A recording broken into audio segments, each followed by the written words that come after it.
अगर आप भी अपने घुटनों के दर्द से बहुत ज़्यादा परेशान हो चुके हैं, सुबह जब आप उठते हैं तो आपके घुटने काफ़ी ज़्यादा जाम और भारी से लगने लगते हैं, सीढ़ियाँ जब आप चढ़ते हैं या उतरते हैं तो आपको रेलिंग का सहारा लेना पड़ता है, यहाँ तक कि अगर आप काफ़ी टाइम तक बैठ जाएँ, बैठने के बाद जब उठने लगते हैं तो कमर में भी बहुत ज़्यादा दर्द होने लगता है।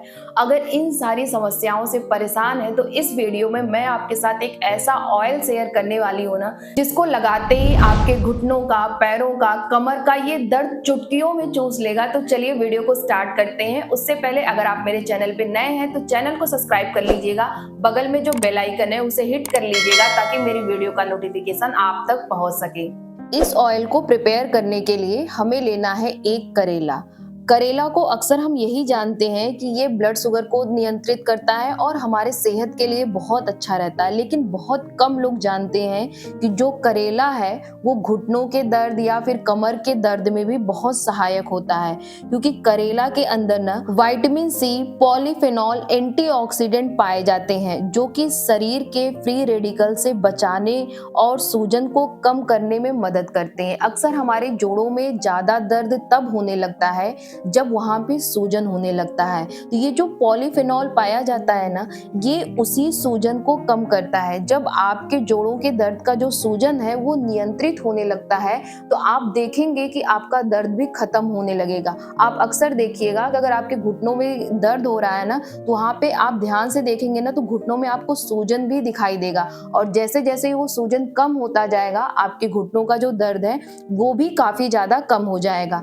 दूसरा क्या है कि ये जो करेला होता है ये हमारे वजन को नियंत्रित करता है, तो जिसके घुटनों में दर्द होता है ना उनको जरूर करेला खाना चाहिए। इससे ये होता है कि जब अगर आपका शरीर बहुत ज्यादा भारी हो, वजन हो, तो आपके पूरे शरीर का जो भार होता है ना वो घुटनों पे आ जाता है, जिसके कारण जो घुटनों का दर्द होता है वो और भी ज्यादा बढ़ जाता है। तो अगर आपका वजन बढ़ा हुआ है तो कोशिश ये करिए कि आपका वजन कम हो। फैटी चीजें आप बिल्कुल खाना छोड़ दीजिए, शुगर निकाल दीजिए अपने डाइट से, जिससे आपका जो वजन है वो कंट्रोल रहे। अब यहाँ पे एक करेला हमने काट लिया है, बीजों को निकाल देना है। दूसरी जो चीजें हमें लेनी है, लहसुन लेनी है। हमें लहसुन की 8 से 10 कलियों को लेना है और उसको छील लेना है। जब इस लहसुन को काटा या कुचला जाता है ना तो इसमें से एलिसीन नामक एक तत्व बनता है, और जो ये एलिसीन होता है ना इसमें एंटी इन्फ्लेमेटरी प्रॉपर्टी होती है। यानी अगर आपके घुटनों के दर्द में किसी भी तरह का इन्फ्लेमेशन है तो ये उसे कम करता है। अगर आपके घुटनों में, जोड़ों में जकड़न रहता है, चलने में परेशानी होती है, काफी ज्यादा आपके हर एक जोड़ों में सूजन रहता है ना, तो उसमें लहसुन बहुत ही ज्यादा मददगार होता है। यहाँ तक कि ये हमारे ऑक्सीडेटिव स्ट्रेस को भी कम करता है। जब आपके शरीर में या जोड़ों में ऑक्सीडेटिव स्ट्रेस बढ़ जाता है तो उसके कारण जोड़ों में इन्फ्लेमेशन बढ़ने लगता है और उसी से फिर सूजन पैदा होता है, जिसके कारण आपको दर्द असहनीय सा हो जाता है। तो ये जो लहसुन होता है ना ऑक्सीडेटिव स्ट्रेस को भी कम करता है। इसीलिए यहाँ पे आप देख रहे हैं जो लहसुन है उसको मैं कुचल रही हूँ। कुचलने से यही होगा कि जो इसका एलिसीन नामक तत्व है ना वो बाहर आ जाएगा, और उसी तत्व को हमें बाहर लाना है क्योंकि वही सूजन में हमारे लिए हेल्पफुल है। और आप घरों में भी देखते होंगे ना कि अगर किसी को ठंड लग गई है या किसी के शरीर में दर्द हो रहा है तो उसको घर में भी, जिनको जानकारी होती है, दादी नानी रहती हैं, वो एक नॉर्मल सा ऑयल बना के उनको लगाती हैं। उस ऑयल में लहसुन होता है, अजवाइन रहता है, प्याज डाल देते हैं, ये सारी चीजें डाल के एक ऑयल प्रिपेयर कर लेते हैं और उसी से मालिश करते हैं और बहुत जल्द आराम भी मिल जाता है। लेकिन यहाँ पे करेला भी हमने यहाँ पे इंक्लूड किया है क्योंकि करेला में पॉलीफेनॉल पाया जाता है जो सूजन को बहुत अच्छे से कम करता है। दूसरा, यहाँ पे हमने प्याज लिया है। प्याज में एक क्वेरेटीन नामक शक्तिशाली एंटीऑक्सीडेंट पाया जाता है जो हमारे शरीर के घुटनों के जकड़न को कम करता है। सूजन को बढ़ाने वाला जो ऑक्सीडेटिव स्ट्रेस होता है उसे ये कम करता है। यहाँ तक कि कई स्टडी में ये भी पाया गया है कि इस इस प्याज में जो क्वेरेंटीन नामक तत्व पाया जा रहा है, ये ऐसे केमिकल को कम करने में सहायता करता है हमारी बॉडी में, जिनके कारण हमारे घुटनों के जोड़ों में इन्फ्लेमेशन हो रहा है। बहुत सारे ऐसे केमिकल होते हैं जैसे फ्री रेडिकल्स हो गए, ऑक्सीडेटिव स्ट्रेस हो गए, इन सारी चीजों की वजह से ना इन्फ्लेमेशन घुटनों में ज्यादा बढ़ जाता है, तो ये सब उसे कम करता है। तीसरा हमें लेना है अजवाइन। अजवाइन घुटनों में गर्माहट पैदा करता है। अगर पुरानी दर्द के कारण स्टिफनेस हो गया है, जकड़न आ गई है, तो ये उसे सही करता है। जॉइंट में लुब्रिकेशन लाने में ये मदद करता है। अजवाइन में थाइमोल नामक तत्व पाया जाता है जो सूजन और जकड़न दोनों के लिए सहायक होता है। और जब ये आप अपने जोड़ों के दर्द पे इसको अच्छे से लगाएंगे अजवाइन को ना, तो अजवाइन के कारण बॉडी में गर्माहट होती है, जिसके कारण आपका जो ब्लड सर्कुलेशन होता है वो इंक्रीज होने लगता है। जब हमारा ब्लड सर्कुलेशन इंक्रीज होगा ना, तो इस ऑयल को अच्छे से एब्जॉर्ब कर लेगा।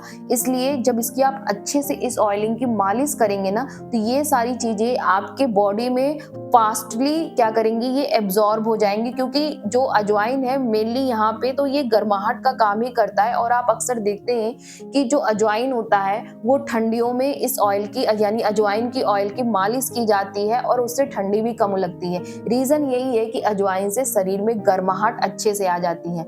अब इन सारी चीजों को आप यहाँ पे देख रहे हैं, प्याज हो गया, अजवाइन हो गया, इन सबको हल्का सा हम कूट लेंगे ताकि जो इसके अंदर के तत्व है ना, उसका मैक्सिमम बेनिफिट हमें मिल सके। और इन सारी चीजों को ना ग्राइंडर जार में डाल के पीसिएगा मत, क्योंकि हमें इसका पेस्ट नहीं बनाना है। हमें बस एक हल्का सा दरदरा सा कर लेना है कि थोड़ा सा ये जैसे अंदर की तरफ कहते नहीं कि कोई चीज कुचल दीजिए, तो बस उसी तरह से आपको कुचलना है इन सारी चीजों को, पेस्ट बिल्कुल नहीं बनाना है। इस ऑयल को प्रिपेयर करने के लिए अब हमें चाहिए सरसों का तेल। सरसों का तेल सबसे बेस्ट माना जाता है। अगर आपके पास घर का प्योर सरसों का तेल है ना, तो उससे अच्छा कुछ भी नहीं है।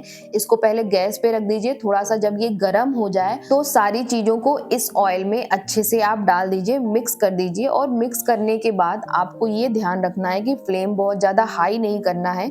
अगर आप कुछ काम कर रही हैं तो फ्लेम को लो कर दीजिए, क्योंकि इस ऑयल को पकने में कम से कम 5 मिनट तो लग ही जाता है। जब तक इन सारे जो इंग्रेडिएंट हमने ऐड किए हैं उसका बेनिफिट जब तक इस ऑयल में आएगा ना, आपको 5 से 10 मिनट तक आराम से वेट करना पड़ेगा।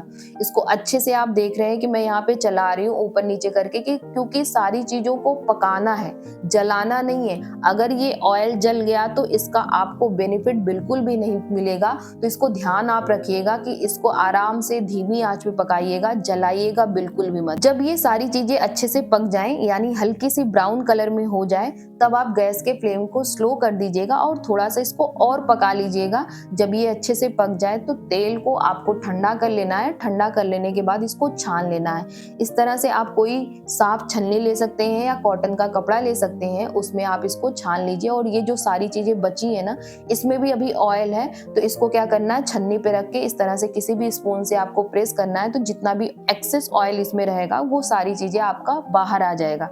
इस ऑयल को आप स्टोर करके भी रख सकते हैं आराम से 10 से 15-20 दिन तक। ये ऑयल बिल्कुल भी खराब नहीं होता है और बहुत अच्छे से जोड़ों के दर्द के लिए काम करता है। आपके घुटनों में दर्द हो, कमर में दर्द हो, हाथों में दर्द हो, गर्दन में दर्द हो, कहीं भी अगर आपको स्टिफनेस दर्द अगर आपके शरीर में नजर आ रहा है, तो इसको 2 से 3 मिनट तक इसी ऑयल से आप मालिश कर लीजिए, आपको तुरंत आराम मिल जाएगा। आई होप कि ये वीडियो आपको अच्छी लगी हो। अगर वीडियो अच्छी लगी हो तो वीडियो को लाइक करिएगा। ऐसे वीडियो देखने के लिए चैनल को सब्सक्राइब कर लीजिएगा। बगल में जो बेल आइकन है उसे भी हिट कर लीजिएगा, ताकि मेरी वीडियो का नोटिफिकेशन आप तक पहुंच सके।